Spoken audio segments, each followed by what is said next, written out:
Hey yo, Barley here, and welcome to episode 1 in the heavy metal series. I'll explain why I got that name later, or maybe you'll figure it out when you see what we're up to. I'm going to combine Microsoft Flight Simulator 2020 with the OnAir Airline Manager Career add-on, some great flight planning tools, some amazing aircraft, and a custom rule set to make flying more purposeful, challenging, and ultimately more fun.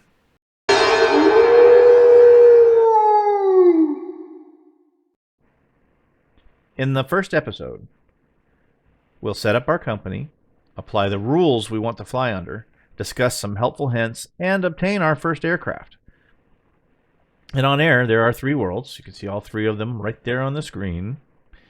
Cumulus is the easiest with the relaxed and casual rule set. It basically has, tutorial-like helpers. You get extra money in XP. I think it's like 3 times the amount of money you make on Cumulus as you would in Stratus or Thunder. So you get lots of money in XP. So it's just relaxed. You can make mistakes, and it's not going to be a big deal.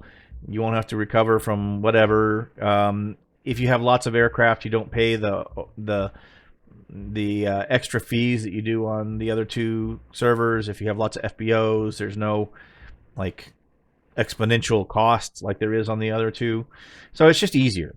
Both Stratus and Thunder use the challenging rule set.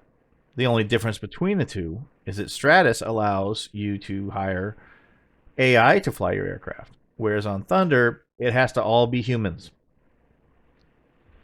Since I'm going for more a strategy and tycoon experience, I want to be able to use the AI pilots, but with the challenging rule set, so it's not all easy mode. So when we start our company, there are 2 ways you can go. A small company, where you start with about, on these 2 servers, you start with about $10,000, and the banks don't have a whole lot of credit to give you. You're going to be able to borrow like, I don't know, 25, 30 grand. And that's not a lot when you're talking about, you're going to have a total of like $40,000 and you have to, obtain an aircraft. It depends. If you're just renting a piston, a single engine piston, yeah, that's enough. You can go nuts. It just depends on what you want to do with it. The airline, they give you enough money to rent an airliner. So your first job, you could easily be making, you could take a couple 100,000 pounds in cargo and come away with this with some serious cheddar. Whereas if you're hauling maybe 800 or 2,000 pounds worth of stuff, nah, it's not going to be near the money here. So this is kind of survival mode. So we'll go ahead and start our company, Stratus, small company. Put a company name, and it is where I am going to be building a regional airline, not a national or international airline. And that gives me Brat. The pilot pseudo is how the game refers to you. So when you're on the live operations map or looking at, which pilot's flying which aircraft or whatever, your name, this is how your name will be displayed. So I'm going to put in Captain Barley. I don't care about the birthday. I've got about 410 in. And now you get to choose your home base. Because I want to be a regional airline that serves Eastern North America, that's going to be one of my restrictions in the custom rule set. I'm going to start with Raleigh-Durham International, which is, halfway up the eastern seacoast. So we're in that very busy eastern corridor from like JFK to Miami, that kind of thing. So lots of stuff going on there. This is my simulator. I need to find an avatar that is not repulsive. I do not wear pink sweaters. I do not wear sweaters at all. That will work.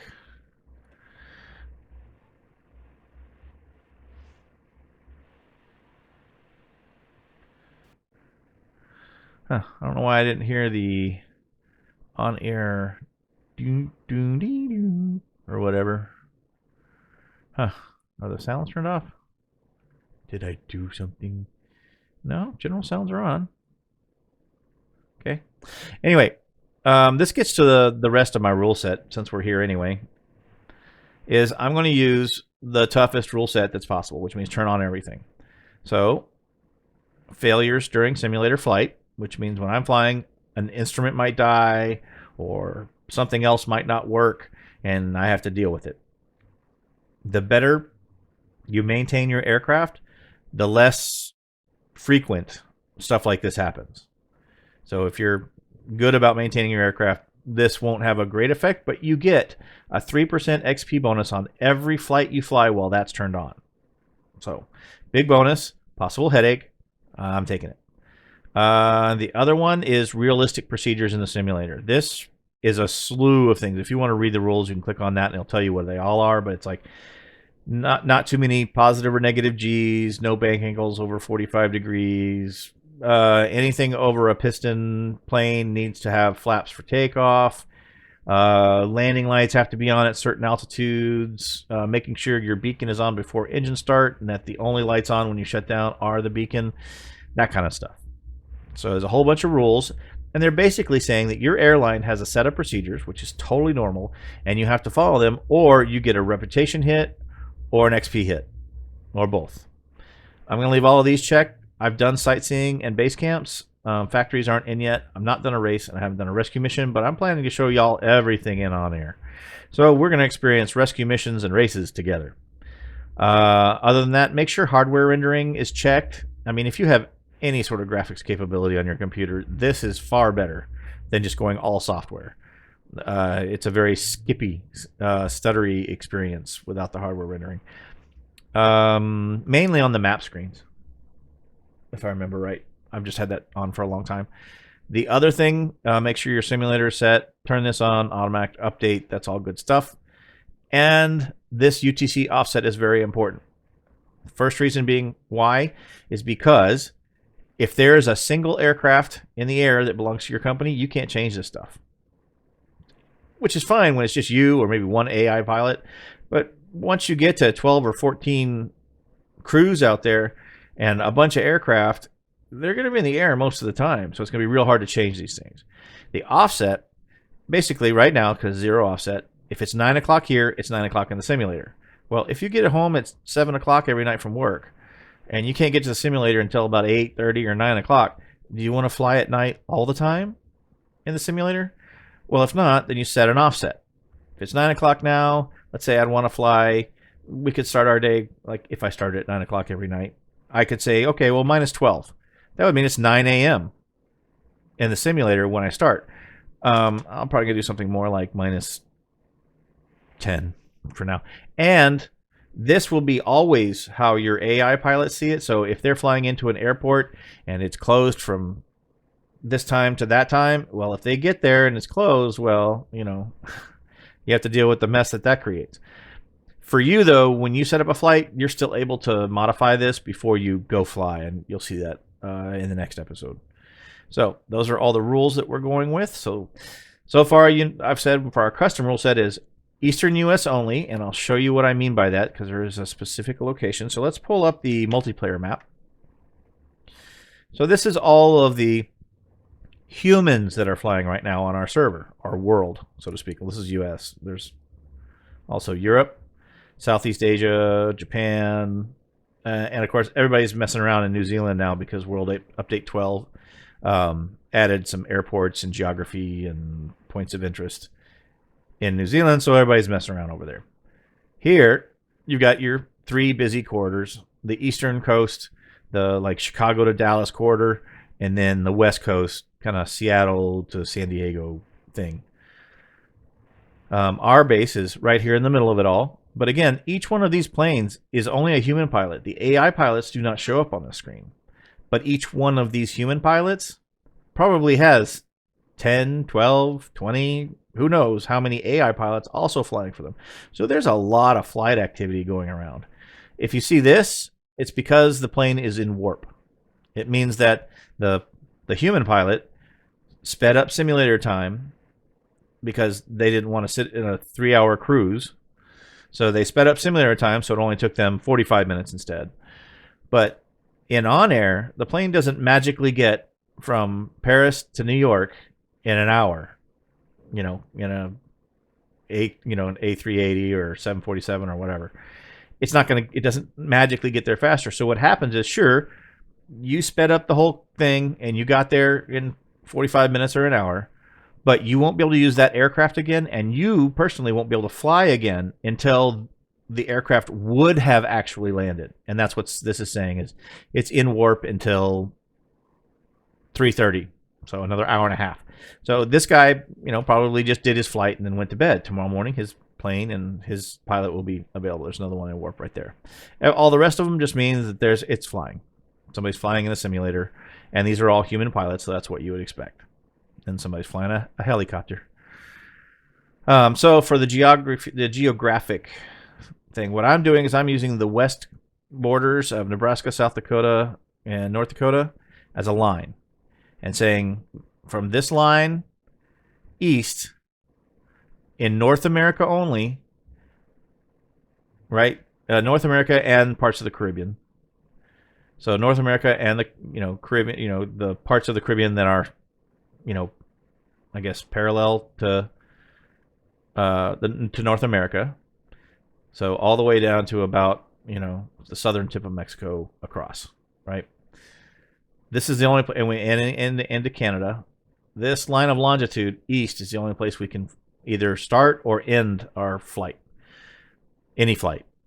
It can't. Nothing over here can be part of a trip, one leg of a trip, any part of a trip. We have to stay east. We're a regional airline.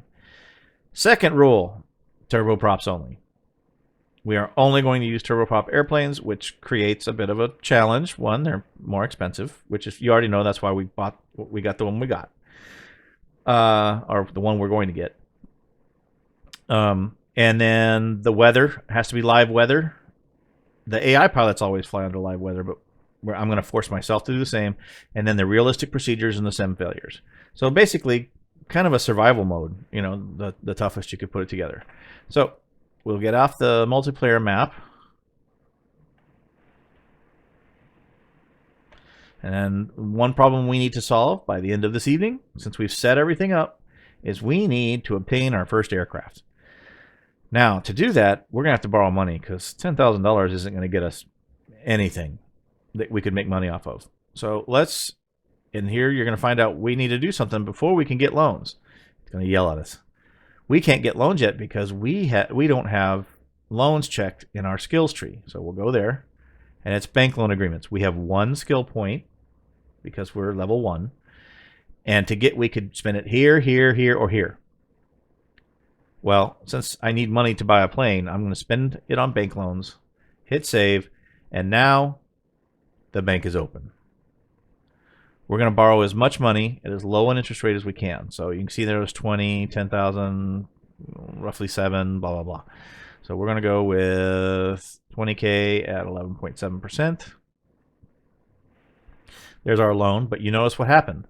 The bank is assessing our assets, which is just $10,000 in cash. We have nothing else, against our liabilities. So we're upside down. We have more liabilities than we do assets. So the loan amounts they're willing to offer us have been reduced. But we're going to take that $9,100 loan. Now, our liabilities have increased. Our assets have not increased. Well, they have, because we have the extra $29,100. But not above. So we're really still in the same negative position, right? So now they're going to give us as a loan for the most is $819. Well, I don't think we'll need that. Let's go see if we can find an airplane to buy. So we go to World, the aircraft market. And remember, we limited ourselves to turboprops. So we're going to go ahead and sort everything by class type, however you want to look at it. And we need to get down to the SETL, single engine turboprop land. There we go, settle. And we're looking for decent payload, decent cruise, and going through the list, we got to start right about here. That's obviously not going to work.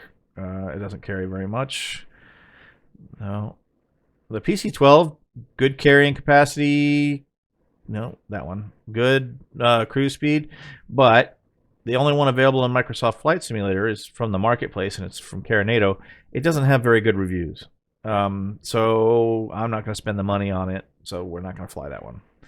So we can keep going up, and we kind of end up too far. The Caravans are kind of the next. I mean, there's this Lear fan. another one that has really not positive ratings. So I'm gonna hold. I don't want to buy it. I don't want to spend the money on it because it's an add-on. Wherever Learfan was, I just saw it there. You know, I'm not gonna spend $25 on an airplane where people are saying that there's still stuff wrong with it.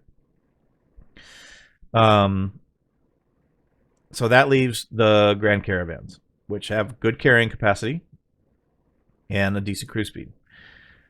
I already know that this was one that matches the add-on I have, which I have the Black Square 208B. I believe the vanilla also matches this one, but it may match to that. You'll have to, your mileage may vary. But for me to check my add-on, yes. See the green? This matches what I have loaded, so I can hit okay. Now, the other way you could do this, right, is just say, hey, search for all aircraft I have loaded in the simulator. And you could just put in like the vanilla 208 if that's what you want to fly, and then hit this button, and it'll tell you, yeah, it matches this, right? That's two ways to go about it. Well, we know we want a 208B. We need to display what's for sale, rent, or lease. And within 100 miles, low hours, not much. We don't want to get anything close to 20,000. This one, that's because you go high time at 20,000, your maintenance costs more. This one can't fly right now because its annual is 4 days past. So yeah, there's not a whole lot there for us. So let's extend our distance maybe from the airport. This means we'll have to fly longer after we're done. This one can be leased. It is 137 nautical miles away. Is there anything wrong with it? 100-hour inspections, 100 hours away. Annual is 348 days left. Well, that one looks pretty good. Oh, except there's no lease option or rent option or lease option. So no, it looks terrible. Is there anything? And then everything. Okay, we have to go further away.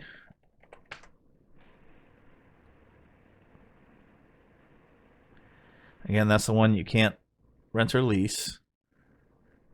This one, the 100 hours has 46.2 left. Not great, but 100-hour inspections aren't that terrible. The annual is far enough away. It is leasable, so that's a possibility. Let's see if the next one down has a little more time before the 100. I mean, we don't have any money. I don't want to have to 100 before 100. 72 for annual. Probably not going to keep this 72 days, so that's probably okay.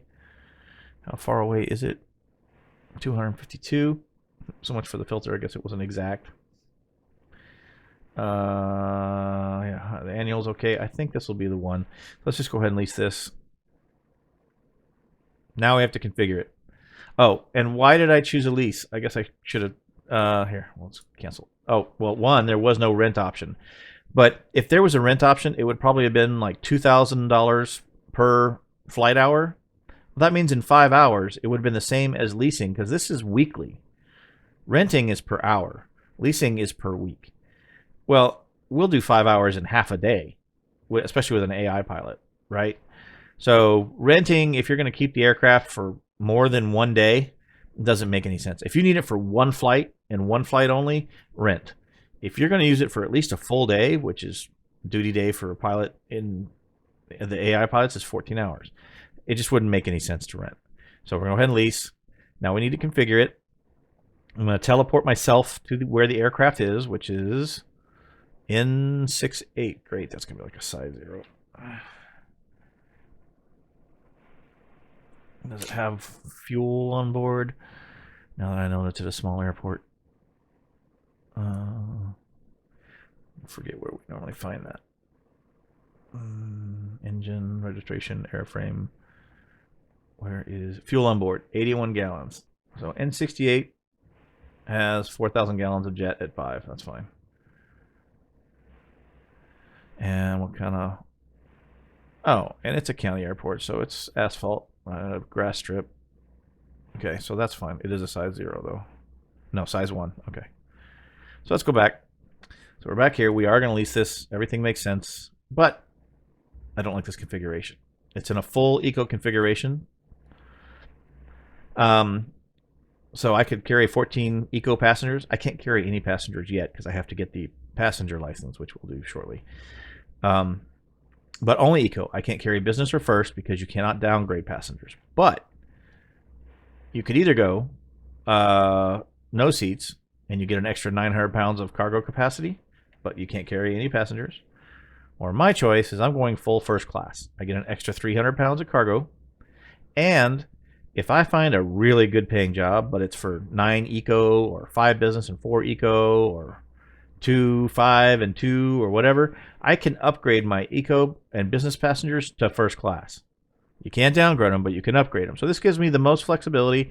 And guess which kinds of passengers pay the most for those seats? Your first class. So that's the way I want to go. So this will teleport my pilot to the aircraft and generate a return job, which will be a level mission. So these are all the jobs that are available from N68, where our plane is now. All of the different ones that are available, right? I'm even showing the unavailable ones. So if we hide unavailable, then all these ones with passengers would disappear. But we'll go to pending because we asked it to generate a job for us, and it's a level mission, which this says that a human has to fly it, no AI. This tells you how much you're going to get when you complete it, how much XP you're going to get. This means it's a level mission, so it's our level 1 mission, and that's the whole thing. If we wanted to fly it right now, we just click that, but I can't because I don't have the certification yet. So that's what's coming up. We're going to do a check ride. We're going to fly this first level mission. That's all in upcoming episodes. Every trip I fly, I will record from flight prep to shutdown, but it'll be in a different playlist. It'll be like an on-air flights playlist. So if you want to see the whole flight from where I start, I do all my weather briefing, trip planning, charts, everything.